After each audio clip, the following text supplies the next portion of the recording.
please welcome the Alliance Governing Board Member and President and CEO of NJPAC, John Schreiber.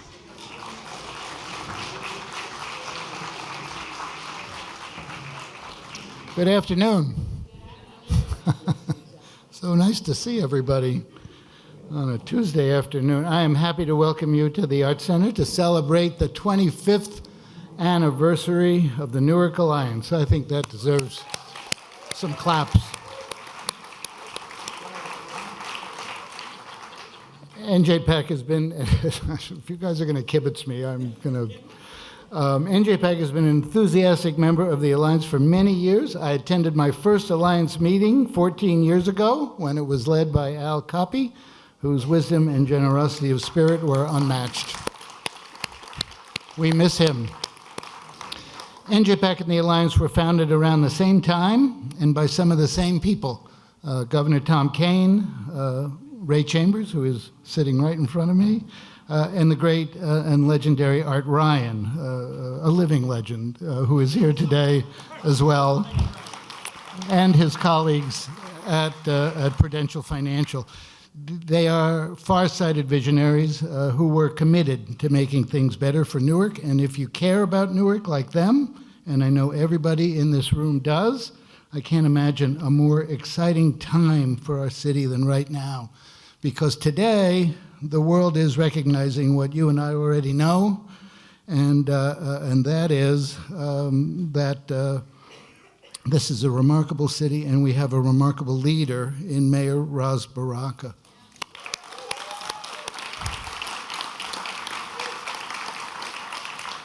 I call Mayor Baraka a practical progressive, and this week the New Yorker magazine did me one better when they called him a reasonable radical. You pick the one you like best because both are true. And I just talked to the mayor before, and believe it or not, he has not read the piece. I've read it a couple of times, and I recommend it. It's really terrific. To be led by a mayor who is a data-driven decider with an enormous heart is something that none of us take for granted. And thanks to his administration, Newark is leading the way in addressing so many life and death issues, from reducing crime to mitigating homelessness, to advancing equitable residential housing development, and the whole nation is paying attention. Ken Gibson, another trailblazing mayor and a mentor to Mayor Baraka, that's okay. He said it best, wherever American cities are going, Newark will get there first. So right now is a special time for our city and an extraordinary time for all of us Newark Alliance members to be collaborative, positive change makers. And under the leadership of CEO Evan Weiss and Newark Alliance Board Chair Luther Reddy, Prue's Senior Vice President of Inclusive Solutions and the Chair of Prudential Foundation, that's exactly what we're doing. You all know that change doesn't happen in a silo, and each of us has a unique role to play in advancing the bright future of our city. And getting there first, as Newark inevitably does, is a team sport. Today is an opportunity for all of us to take a deep breath and honor the Alliance for 25 years of positive impact on our community. I know we will leave today's celebration with a deeper understanding of the Alliance's historic contributions and the active role it will play going forward. Now, to change the subject, Newark is also a city of poetry. It is, after all, Amiri Baraka's hometown. And thanks to the support of the Dodge Foundation, Newark poets and poets from around the world have a year-round stage here at the Arts Center and throughout our community. The Poetry Fest will be returning on October 17th for dozens of events. I encourage you to join us for that. And here to start us off today is the Arts Center's poetry officer. I am so proud to say we are the only performing arts center that has a poetry officer.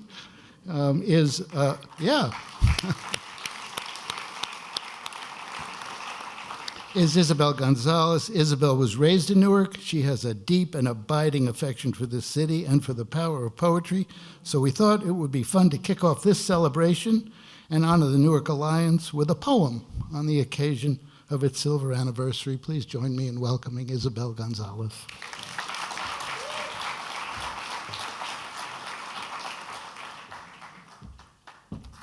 Thank you, John. and congratulations to the Newark Alliance.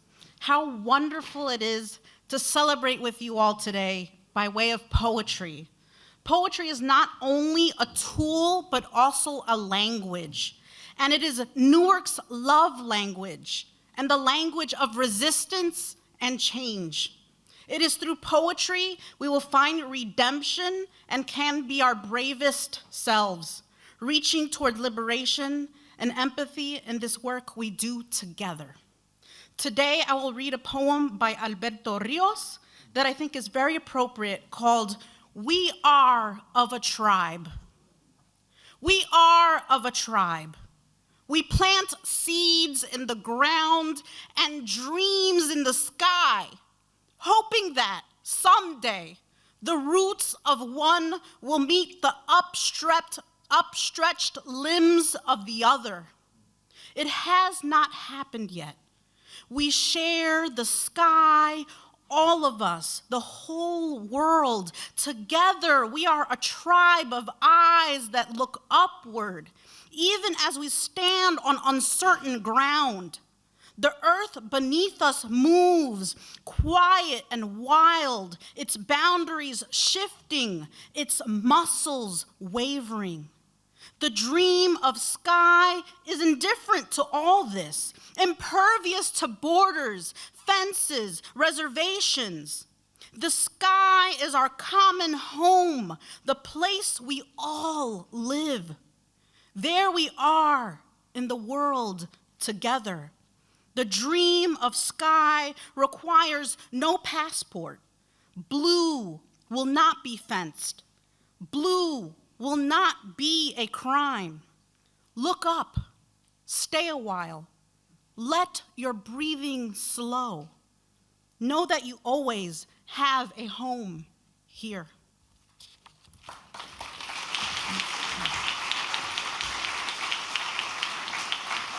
Please welcome New Jersey's newest addition to Congress from the Central Ward of Newark and our former council president, Congresswoman LaMonica McIver.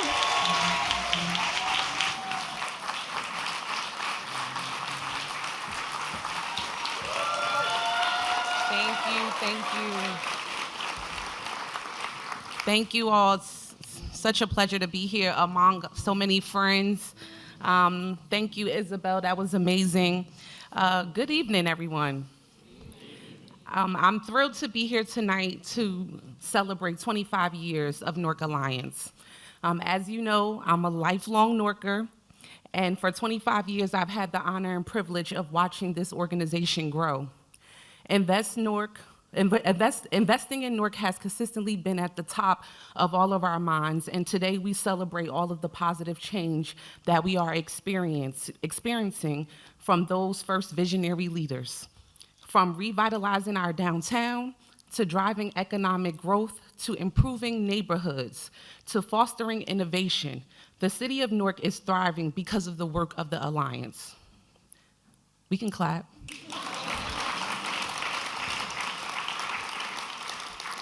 As previous your Newark City Council president, I know that our journey hasn't been an easy one, but we've worked together and built bridges between anchor institutions, corporations, and the community, pushing forward and pushing back when needed. Right, Mayor? I've seen the Alliance's Halsey work come to life with the collaborative efforts of local government, nonprofits, corporations, and educational institutions who have played vital roles in supporting the mission of the Alliance. As we reflect on the last 25 years and look forward to the future, I'm inspired by the work ahead. Together, we can ensure that every resident has the opportunity to share the prosperity of this great city. To everyone who has been a part of this journey, I say thank you. Thank you to me as well. Thank you. Thank you for all your hard work, your vision, your leadership, your passion, and your commitment to shaping this city. I look forward to continuing my work with you in my new role as your Congresswoman. Thank you.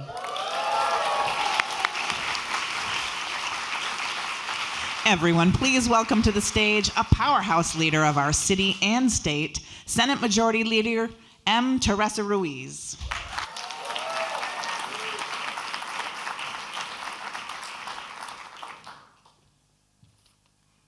voice of God came on, I cursed, so I apologize over there. I didn't know I was coming up next. So usually I'm not scripted, but Evan thought it was wise that I would be scripted for this event in case, no, I'm just kidding. So for those of you who don't live, work, or play here, welcome to the greatest city in the state of New Jersey.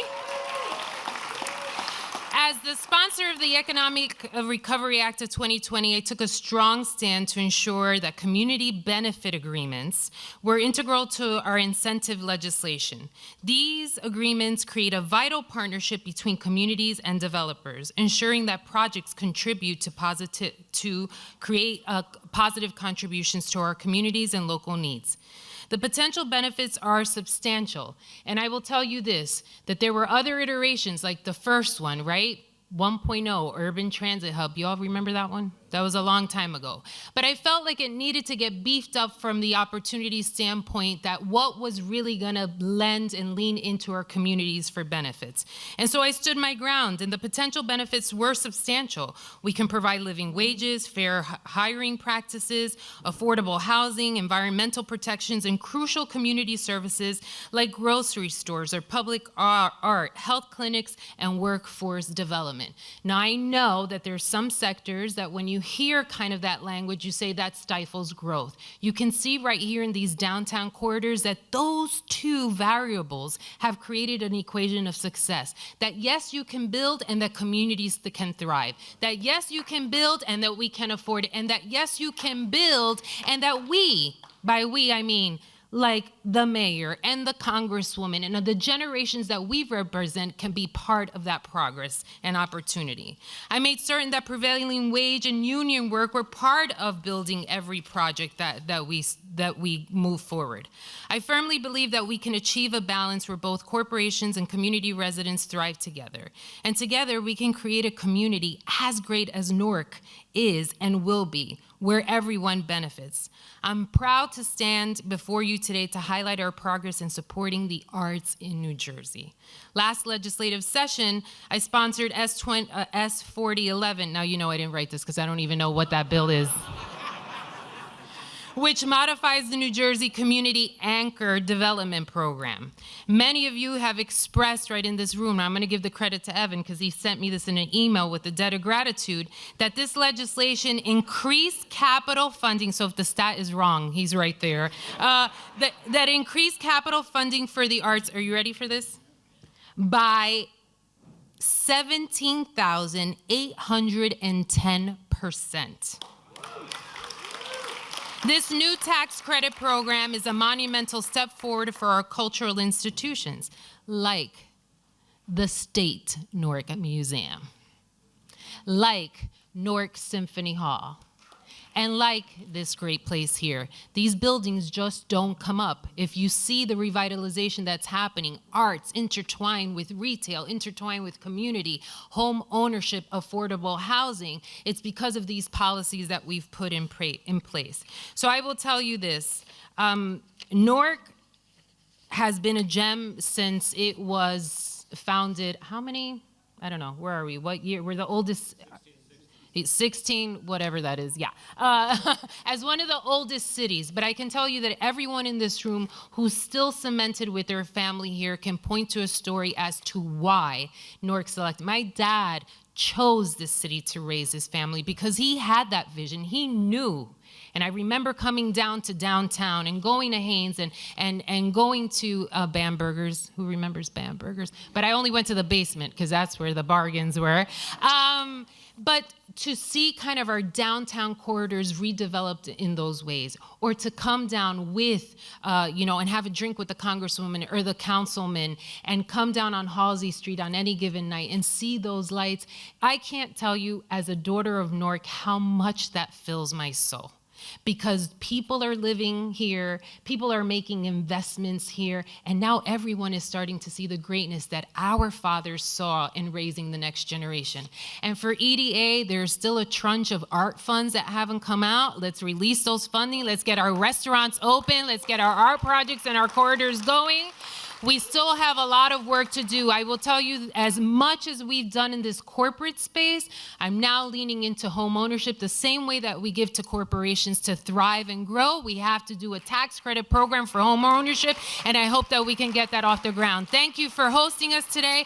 Thank you for the philanthropic partners who've always believed here in the city of Newark. Thank you to the mayor and my colleagues who really love this place and that they lead with this place and that they believe in this place, because it isn't about us. It's about our daughters and their daughters and future generations to come. And now let's welcome the chairman and CEO of Prudential Financial, Charlie Lowry.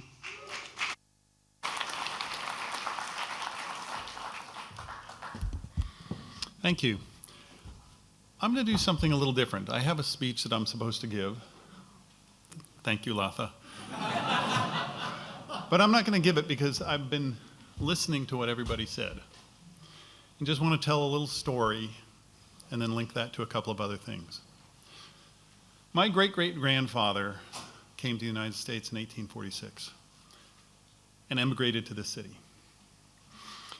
And I now work about half a mile from where he worked as a young man, as frankly, his son, a 13-year-old machine apprentice in a building right next to Forno's. So in a way, this is my hometown, and I love it.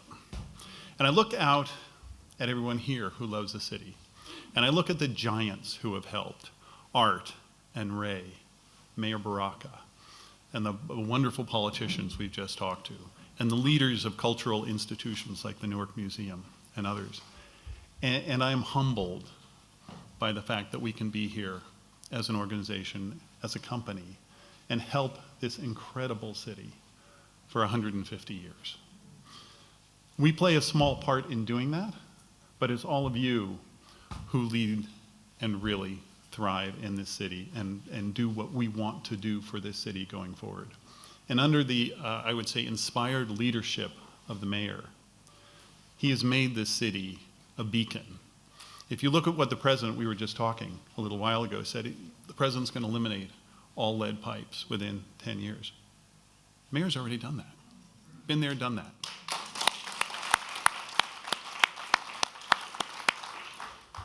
And the Alliance plays a huge part in this, in terms of stitching organizations together, connecting dots in the city so that we can thrive, we can attract the kind of talent we want, we can do what we want, as we just heard from our very competent politicians. So I would just say thank you to the Alliance, happy anniversary, and we as a company appreciate so much being here and being able to do our small part. So thank you.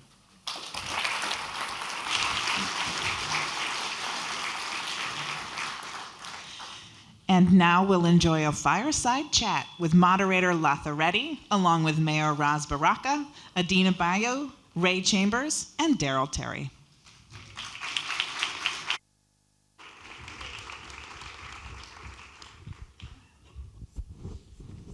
That's a serious panel you got there.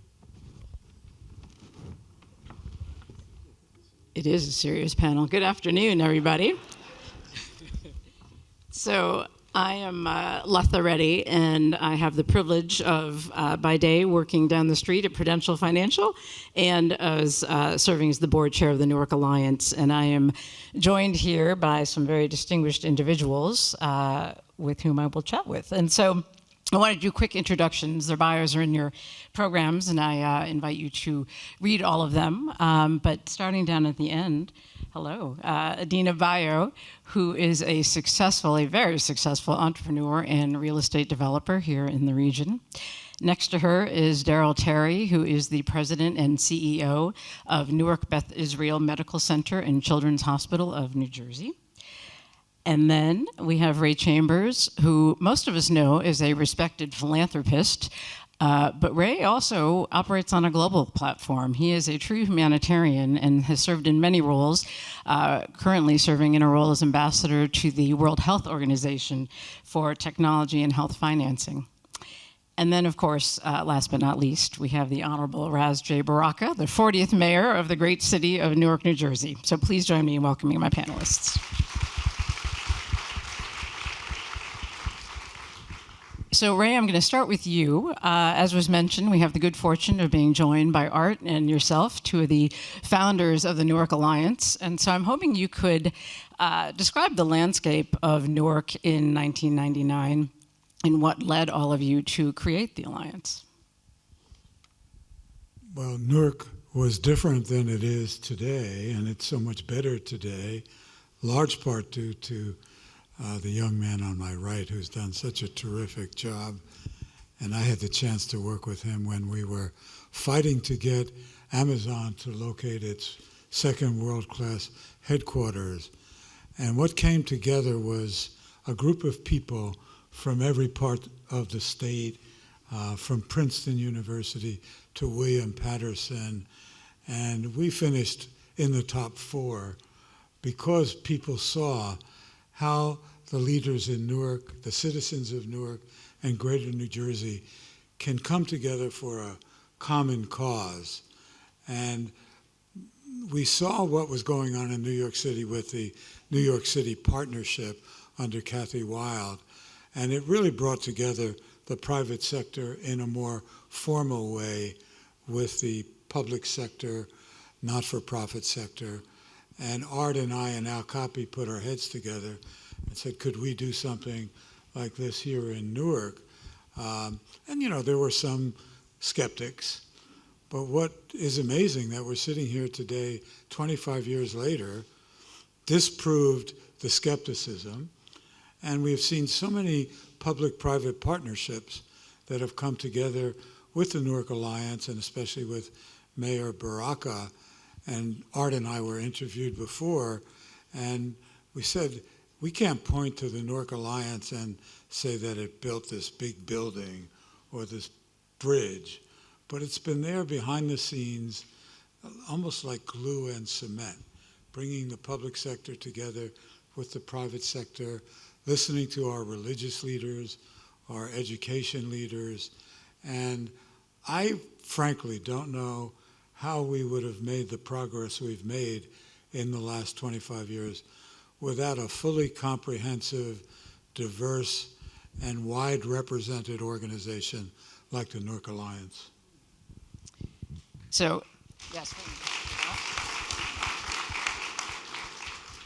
So as you said, things were very different then and have evolved and continue to evolve. And over the last 10 years, and Mayor, I'm going to turn to you now, the Alliance has focused its work on the anchor institution strategies of the Newark 2020 Hire by Live, which was initiated, launched by the mayor soon after you became mayor, alongside Prudential and Nancy Cantor, when she was also then recently appointed as the Chancellor of Rutgers Newark.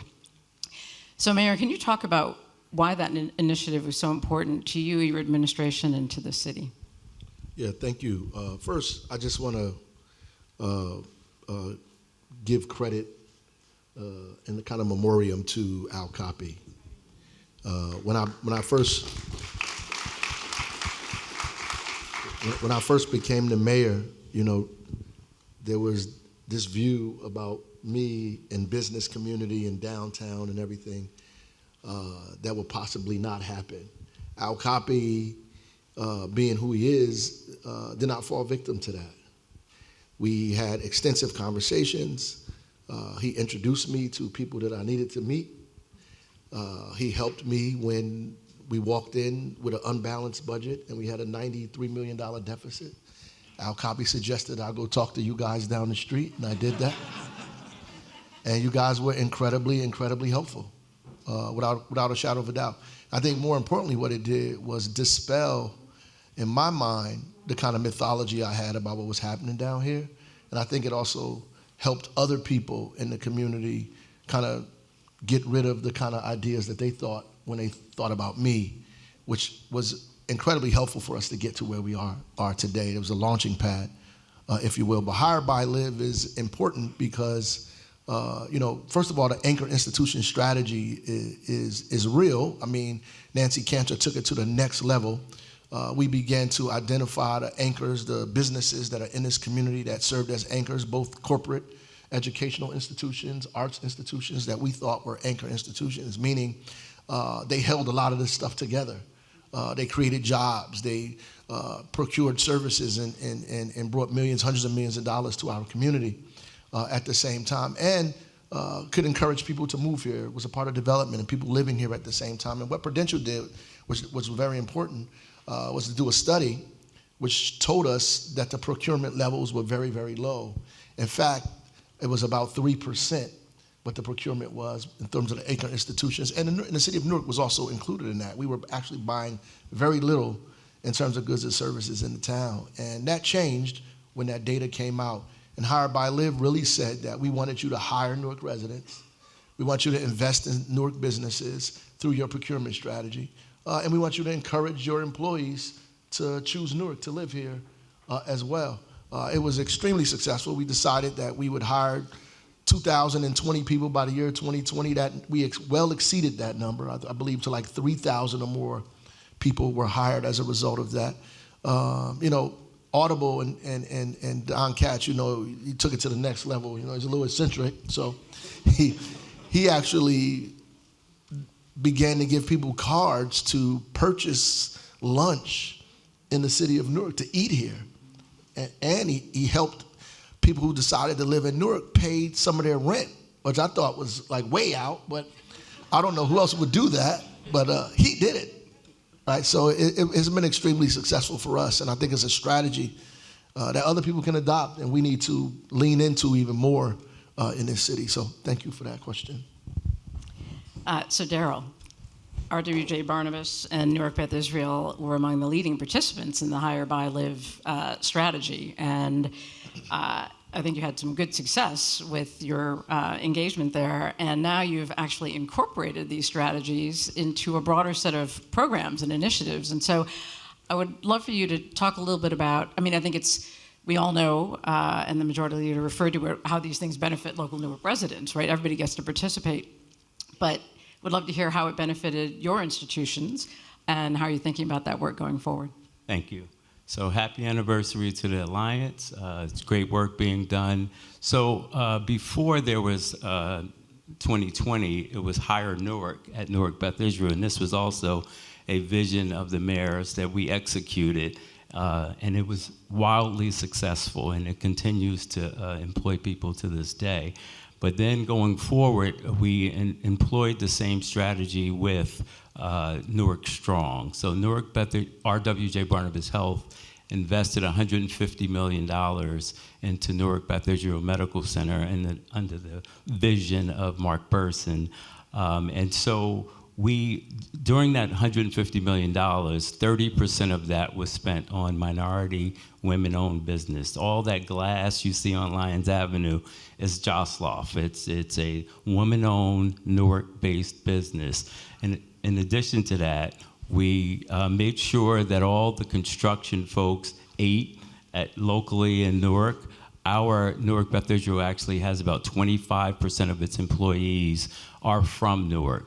And so that is a big issue for us, and we have a lot of training programs. We feel as though if you don't have economic opportunity, you're not going to get screenings. You're not going to do a colonoscopy or a mammogram if you cannot put food on your table. That will not be a high priority for you. So we started thinking about leaning into being sort of a social service agency and helping out any way we can with economic opportunity for the residents of Newark. And it's been wildly successful, and we have benefited from it. So it's not a charitable thing. We have actually had some of the best years that we've ever had once we employed these strategies. So it's not us sort of giving something away, it's us getting something in terms of workforce. So I have to thank the mayor and his vision, and certainly RWJ Barnabas Health and the team that carried out that vision. Thank you. So Adina, you are as I mentioned earlier, a successful real estate developer and entrepreneur with a growing portfolio of residential and mixed-use redevelopment projects, including a building that is soon to open or will be opening on the south side where you grew up. And so maybe you could talk about your story and what it was like growing up here in Newark. And I know your family fled the Civil War in Liberia and came here to build a life, and how that impacted the work that you do now. Yeah, so I don't know how I'm on this stage. I'm sitting next to our future governor of New Jersey.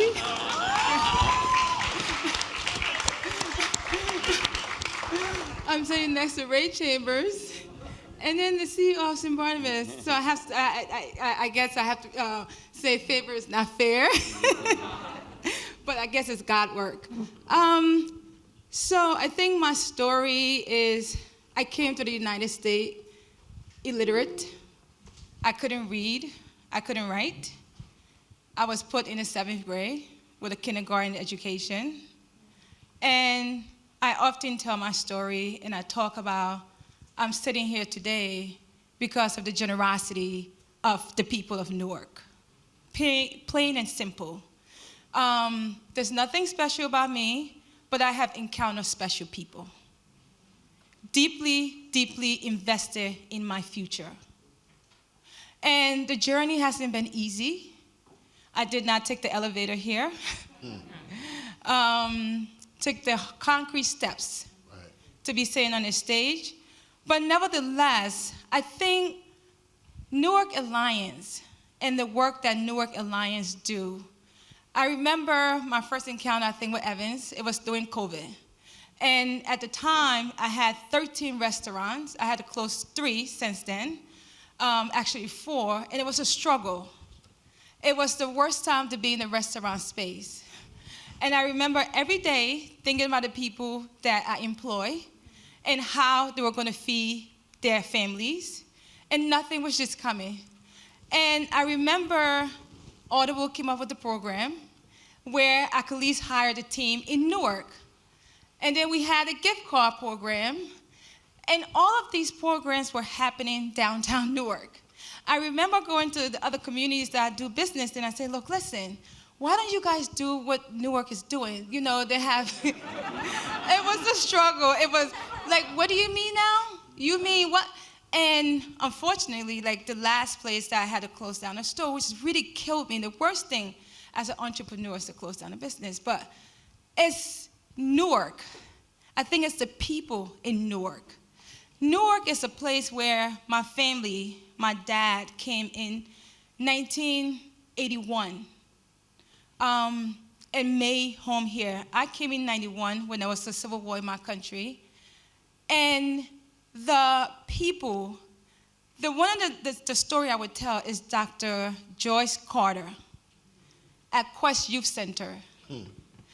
I was in the 10th grade. And Miss White, my high school teacher, was like, Adina, you know, your skirt is too short.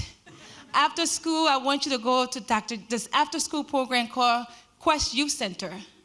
And this is where kids that teachers felt like had potential, but they were losing to, you know, the environment.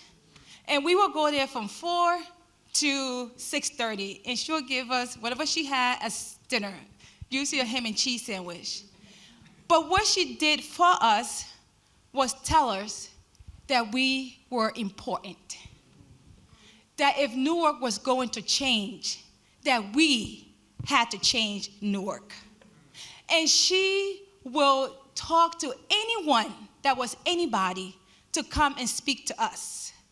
And I remember one day she made us give speeches as if we was running Newark local government. So it was by the grace of Dr. Carter that really made me see Newark differently. I fell in love with Newark in that program. My 4 years was impacted by Dr. Joyce Carter. And she will always say to us, don't complain about it, do something about it. I don't want to hear the complaining. And I went to college with that same mentality of Newark is the best thing. And everyone used to remind me, you know you are from the most dangerous city in the country. And I shut your mouth. We're not. I am not. But I came back with that love for Newark, and they have stayed with me. Part because Weequahic High School, was embedded in me. That school has so much pride. Sorry, no offense to Westside High School. But being a Newark Indian did something to me, and I'm just grateful to be on this journey in this great city. It's not easy. As someone asked me recently, I was doing an interview, how do you do this? I said, it's looking around you, falling down, because you're gonna fall down every day. You're gonna fall, you're gonna fall, you're gonna fall. Just don't stay there. It's so comfortable down there. But if you have the muscle and you have the strength, there's a community of people that's gonna rally behind you. And that's what keeps me.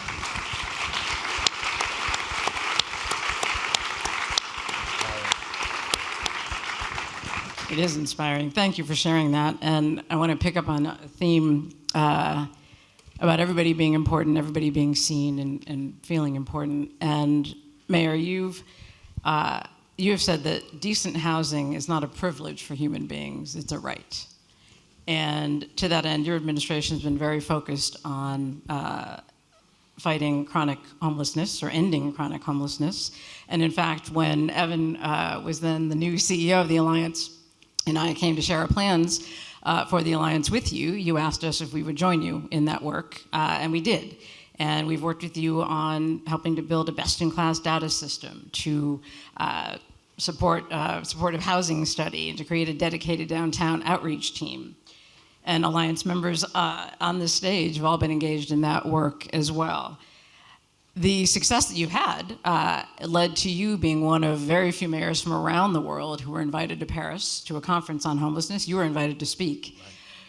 Could you talk about what lessons you took from Newark to Paris and what you learned that you may want to think about implementing here? Sure. Well, the things that we've learned in Newark, obviously, that I took there is our ability to collaborate, and I think that's more important than anything, any ideas that we have. Because you can come up with 1,000 ideas, but if you can't execute them, they really mean anything. They don't mean anything. So just the collaboration, the collaborative spirit that we have and the ability that I think Ray Chambers talked about to bring everybody together is something that you just don't see in other places, in other municipalities around the country, around the world. They just don't have that. They have a problem with the governor has a problem with the municipality, we have a problem with the county. All these people have issues. They can't talk to the private sector. And by God's grace, we have the ability to be in space with one another and go back and forth and figure it out collectively and have these kind of great relationships that we've developed and fostered. And that more than anything is more important because people don't seem, especially now in this divisive moment that we're in, people do not have the ability to come together and despite their ideological beliefs, their background, what it is they, how they grew up, figure out how to solve these problems. But I think that's our secret sauce. In Newark, we've been able to, and the things that we do well, and I said this on the stage last time I was here, the things we've done well in Newark, we've done together. And the things that we're still struggling with are things we haven't figured out how to unite around. That's just the reality of what we're doing here, which is different than many other places. And the second thing I would say is the outreach team. The outreach team that we have is phenomenal. The concept of taking people to the community and talking to the folks where they are, the housing first model is incredible. When I was in Paris, I kept hearing people say housing first. I felt so great, we discovered gold. I was like, wow, we're doing that, This whole idea that we have to get people off of the street. And in Europe, people they don't understand, when we are arguing about whether people have the right to sleep on the sidewalk or not, right? So they think that is like ridiculous. Like, why are you arguing if people should sleep on the sidewalk? You know that they really shouldn't be on the sidewalk, that people should be in homes. And so just that thinking itself is important.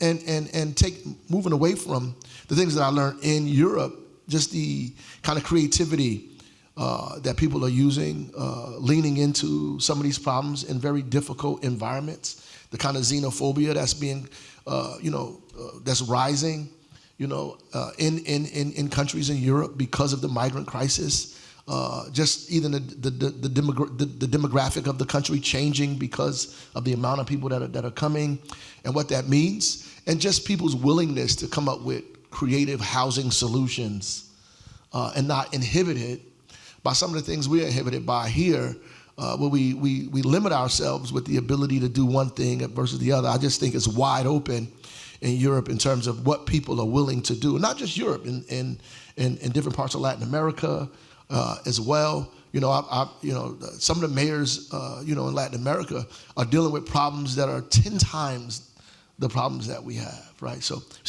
you got 150,000 migrants, right?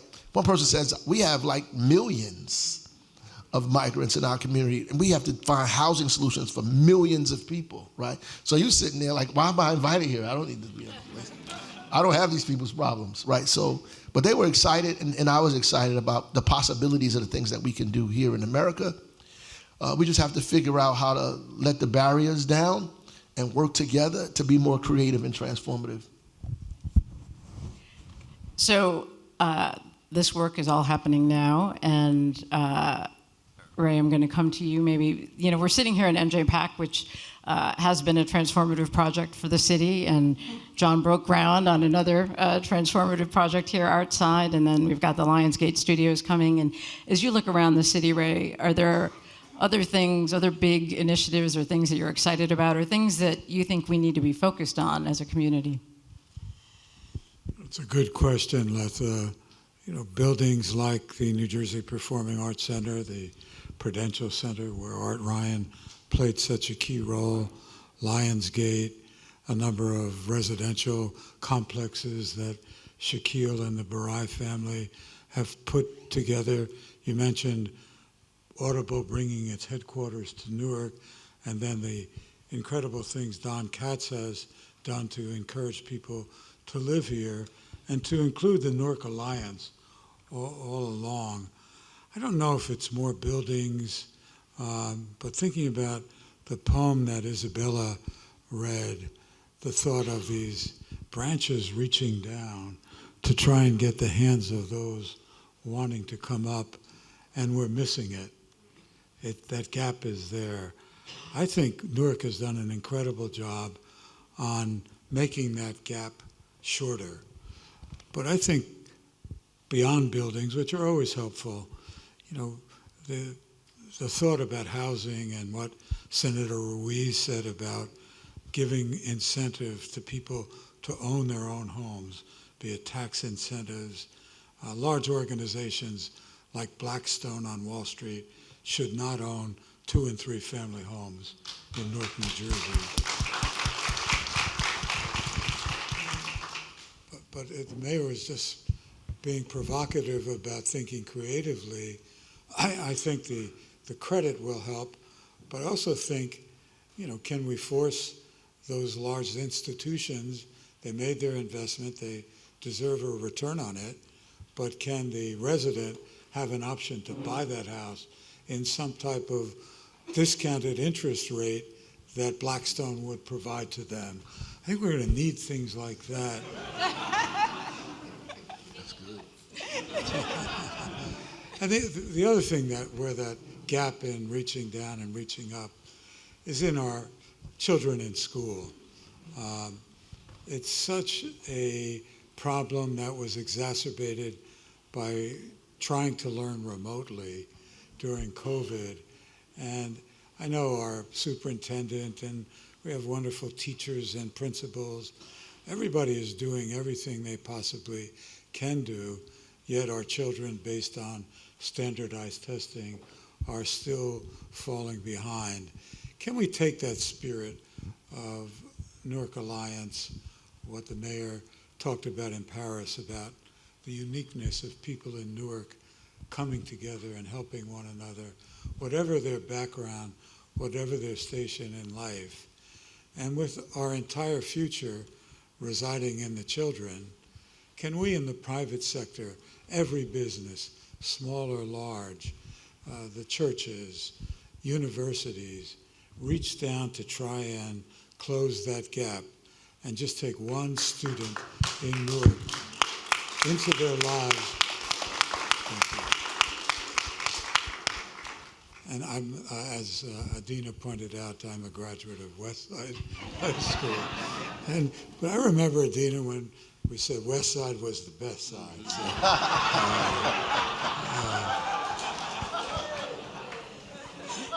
And for the last 25 years, Christine, Suzanne, Mike, our family foundation, have been focused on Westside High School. And every year, supporting the principal, the students, with the Mayor's Summer Employment Program. We have 150 Westside students that work this summer in different jobs. And we see firsthand, close up, what a challenge it is to be a child in Newark and all the things in the environment that don't encourage them to get educated, exacerbated by the things they see on social media, which certainly don't encourage that. And now we have all these Silicon Valley titans who didn't graduate from college. So now youngsters are thinking, I'll be successful if I don't go to college. Watching it close up, we need an extraordinary effort by every person who gets involved in Newark. A lot of people live in the new apartments who commute to New York every day and come back. And there are a lot of people who live in the suburbs and some in New York who commute to Newark and then go home at night. That coming together, that full integration, the complete integration of life, where we're not just focused on ourselves and our families, but we realize to close that gap that Isabella talked about, the hands reaching up and the branches reaching down. I think we're getting very close to it, but the last mile is going to be the most difficult. So in response to your question, not buildings, not institutions, it's taking what we've already done with people working together in Newark and push that envelope until we touch every child in Newark.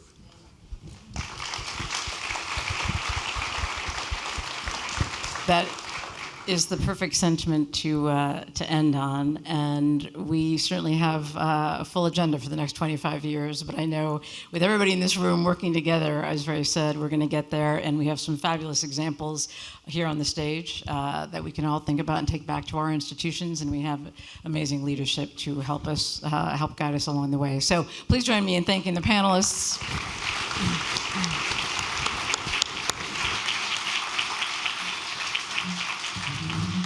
Please welcome the President and CEO of Newark Alliance, Evan Weiss.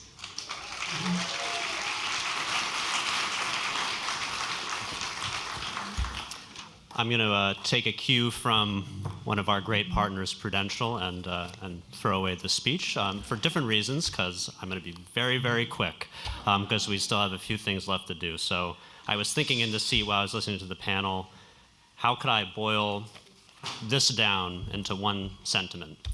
And what I came up with is just like the feeling that I could go to basically everyone in this room and know what we're doing together. Know what you've already done for this organization, know what you've done with me, know what you've done with our partners.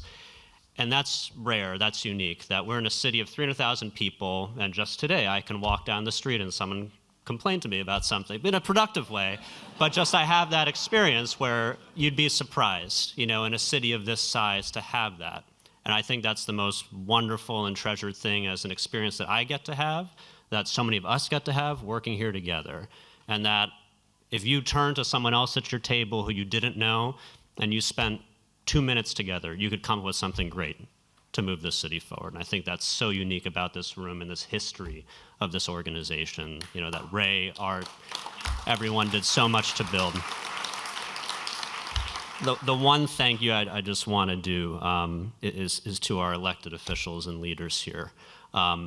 It would not be possible without your vision, Mayor, without you, Congresswoman, without you, Senator Ruiz. To scale the work that we're doing here, it needs to be policy. It needs the anchor collaboration, all the partnerships we have are incredible, but making that policy, making that law, that's how this happens. And so in this next and last part of the program, we just want to, I'll make it very clear and blunt. We have people who are doing work on the ground paired with people who are doing this work at the policy level, at the highest level, to make that work real and more permanent. So I'm going to start by inviting up Justice Pitt Goodson from Brown Mill and Ty Cooper from the New Jersey Economic Development Authority. Hear a little bit more from them.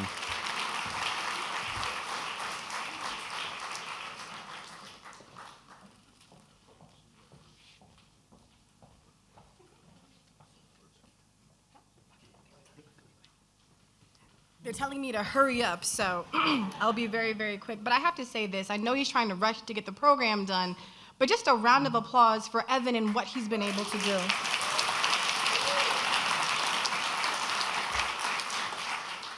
Like the Newark Alliance, the EDA is also celebrating a huge milestone. We are turning the big 5-0 this year, so very excited about that. And we are really happy to have played such a profound role in helping to shape our state's economy. We're really excited, most of all, about doing more inclusive and equitable work, and that's really in the city of Newark. So we're proud of our partnership with you as well, Mayor Baraka. Over the past 5 decades, the NJEDA is proud to have supported the growth of communities across New Jersey. And under Governor Murphy's leadership, the NJEDA has been laser focused on ensuring small business owners and entrepreneurs, particularly those of colors, have the resources to grow and expand their businesses. Newark Alliance has been a tremendous partner in our mission to support Newark, and I have to shout out, because she's on our board, Aisha Glover as well, who's here. In addition to being the major convening body for most of the key anchors in the city of Newark. Most recently, the Newark Alliance received from EDA a grant to combat food insecurity, in addition to the innovative Festivals United initiative, a coordinated campaign to bolster 6 major arts and cultural festivals based in Newark. This initiative will not only help celebrate the city's diversity, but it will also help attract residents and commuters to spur economic activity in the city. Next up, I am more than excited to introduce this powerhouse. If you see him, you know what he does. He's all about fashion. It is Justice Pitt Goodson, the co-founder of Brown Mill Atelier, right here on Newark in Halsey Street. We love Brown Mill and what it represents, and I love the fact that you can see his fashions everywhere from the South Ward to the West Ward to, of course, the North Ward, and also on some of the most fashionable people in the nation. So again, we are so proud of you, Justice, for your fashionable impact.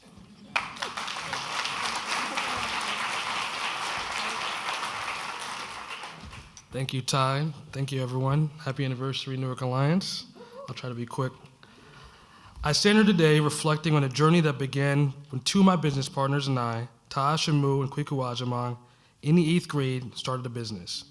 What began as a small idea, driven by a passion for creativity and entrepreneurship, has grown into something much larger than we can ever imagined.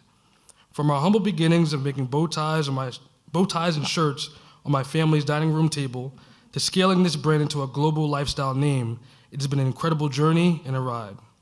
And today, standing here, having our first brick and mortar location on Halsey Street feels like a full circle moment. 10 years ago, when I was a student at Rutgers University, Newark campus, our very first pop-up shop took place on the very street we have a store, at an old cafe called, Coffee Cave. Now to have a permanent home here in the heart of Newark is a testament to the power of hard work, persistence, innovation, and community. Building a brand from the ground up has been no small feat. The countless hours, sleepless nights, and moment of sacrifice are woven into the fabric of Brown Mill. The retail landscape today presents unique challenges, and having a brick and mortar location in this climate requires innovation and resilience. But that's what we've always done. Push boundaries, adapted to the times, and stayed committed to our vision. This store is more than just a space. It's a symbol of our dedication, the spirit of entrepreneurship, and our love for the community that has supported us along the way. A critical milestone within our journey has been our partnership with Newark Alliance and Festivals United for our annual Halsey Fest collaboration. What started out as a way to genuinely celebrate our store anniversary with our family and community has turned into a statewide and culture-demanded event in just 2 years. In 2021, we hosted our first anniversary block party that garnered a few hundred attendees. And just this year, the Brown Mill Anniversary and Halsey Fest tracked over 10,000 attendees throughout the course of one day. Thank you. I would be remiss if I didn't further acknowledge the incredible support we received over the years. To our partners, sponsors, NJEDA, Festivals United, the Mayor Raj J. Baraka, and Newark Alliance, thank you.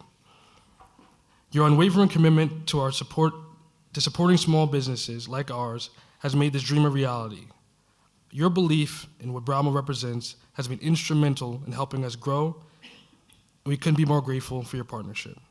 As we continue to build on this foundation, we're excited for the future and endless possibilities ahead. Thank you all for being a part of this journey.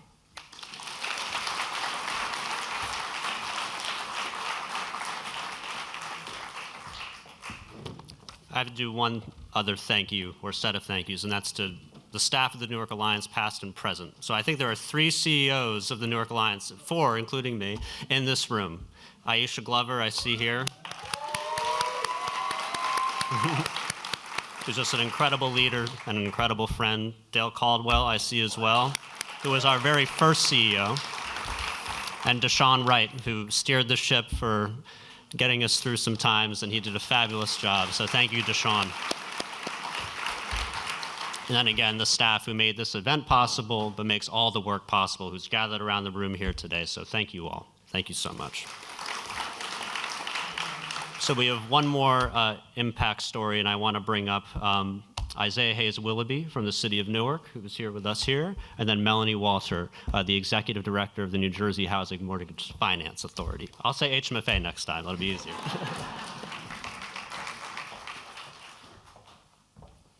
Hello, everybody. My name is Isaiah Hayes Willoughby. I am the data and outreach lead for the city of Newark's homeless outreach team. I would like to start this first by saying thank you. I want to thank my team, Jasmine, Ishmael, Ramar, Daryl, and Caitlin. Without them, I couldn't be here to speak with you on this stage. Secondly, I'd like to thank our mayor, Raz Baraka. The men's meetings that you hold have completely changed the trajectory of my life.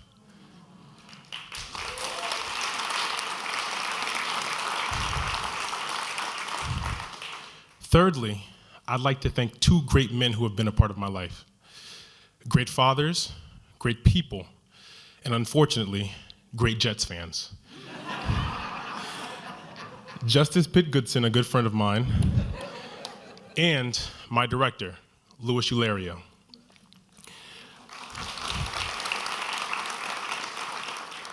Justice gave me an opportunity to be around successful people with successful minds, successful habits, and that keep themselves in a successful environment.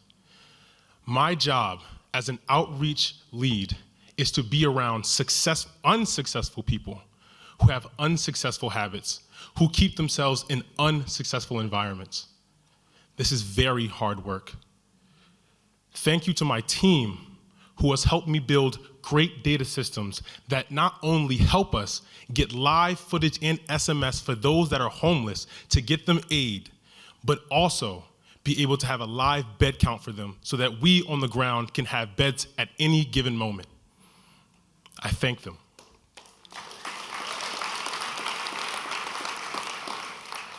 Again, this is not easy work, and we need more partners. Partners who bring systemic change like Congresswoman LaMonica MacGyver. Those that can help bring resources like Bridges Outreach. Those that can help bring all of our solutions to scale. And those that can bring holistic and healthy approaches to our clients.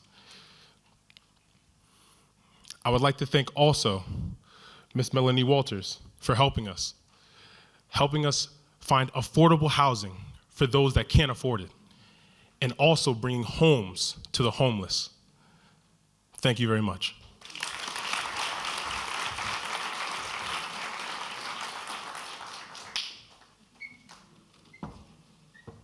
So it's a pleasure to be here with all of you today. I'm pinch hitting for Jacqueline Suarez, so hoping to fill in not only with HMFA information, but a little bit for you about what DCA has been involved in as well. But just to start, recently heard something that made my jaw drop. And for those of you who do know me, it takes a lot to do that. I sat in a meeting where someone explained to me that they didn't want to create more homeless shelters because we don't want to promote the homeless lifestyle. What lifestyle was that? And, you know, as we work at that HMFA, we confront every day the systems and the challenges that keep individuals from having a stable place to live. And you can't have anything stable in your life if you don't have a place to lay down your head safely at night.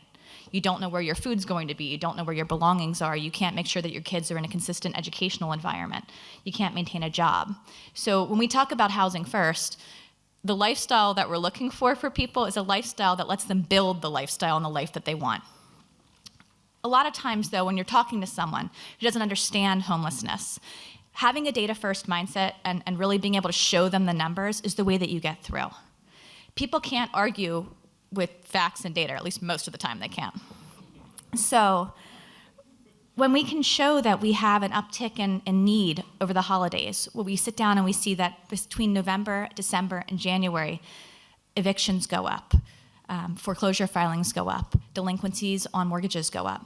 Why? Well, because people are trying to pay for gifts for their kids for the holidays, because the electric and heating bills have gone up during those months. You know what's really funny? People tend to catch up in April when they get their tax refund. When you can explain to people those trajectories and those patterns that are impacting someone's life, you can start to use that information to create intervention programs that can truly help them and stabilize their living environment. When DCA started to evaluate the conditions that were leading to homelessness, they realized that it costs $24,000 to put someone who's homeless back into housing, to get them through the supportive services and get them an apartment. It was costing an average of $600 to keep them from being evicted in the first place. So maybe somebody needs some tires for their car. Maybe they need help paying that daycare bill so they can continue to work. Maybe they need help with the medical bill. If we can intervene and help at that level, we can stop ourselves from ever getting into a situation where we're facing that $24,000 bill and 6 months to get someone rehoused. So HMFA tries to be at the forefront, and DCA is at the forefront of creating a system and a network that understands the root causes of homelessness, that helps to identify the resources that are available, and that helps to envision a future where no one has to be homeless because the system is in place to support them every step of their journey. Thank you.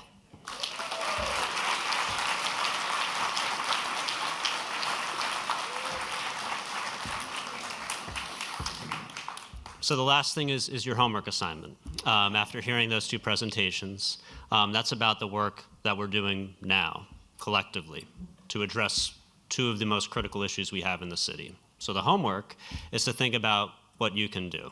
And I'll be very helpful. I will come to you, along with my staff, and help you make sure you're doing your work and doing your assignment and supporting us on this. We've had already to make a lot of this work possible, and we'll be hearing more about it. Just, again, the generosity of this entire room, time, money, expertise, marketing. That's what makes this work, and that's what makes this work special. Other communities are certainly addressing and feeling these same challenges, but I think the way we do it here is different, and that shows through with this work. So with that, I just want to conclude this part of the day. There's another part of the day which includes more whiskey and other kinds of wonderful things to have, but most of all, just thank you. Thank you so much for your work over 25 years with this organization and so many others on making this an even better city than we have now. Thanks again.